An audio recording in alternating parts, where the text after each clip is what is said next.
আমাদের গ্রামে প্রতি সপ্তাহে 2 দিন হাট বসে, বুধবার আর বৃহস্পতিবার।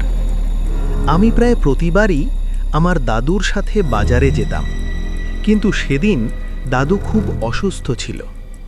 দিনটা ছিল বৃহস্পতিবার, তাই সেদিন আমাকে একাই বাজারে যেতে হয়।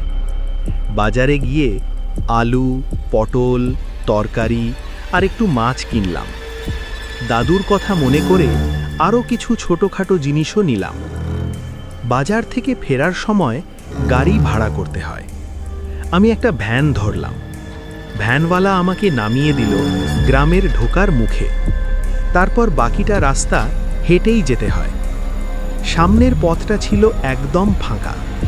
এক পাশে নদী, আরেক পাশে বাঁওড়, আর মাঝখানে একটা বড় তাল গাছ। ততক্ষণে সন্ধে 6টা বেজে গেছে। হাঁটতে হাঁটতে কখন যে 7টা বাজল টেরই পাইনি। ঠিক তালগাছটার কাছে পৌঁছাতেই হঠাৎ মনে হলো পেছনে কেউ হাঁটছে। আমি থেমে দাঁড়ালাম, পেছনে তাকালাম, কেউ নেই। আমি আবার হাঁটা ধরলাম। ঠিক তখনই কানের পাশে খুব নিচু গলায় একটা শব্দ, একাই বাজারে এসেছিস? আমার শরীর ঠান্ডা হয়ে গেল। আমি দৌড়ে বাড়ি চলে আসি। বাড়ি এসে দাদুকে সব বললাম। দাদু শুধু একটা কথা বলেছিল, ভাগ্য ভালো তুই তাকাস নাই।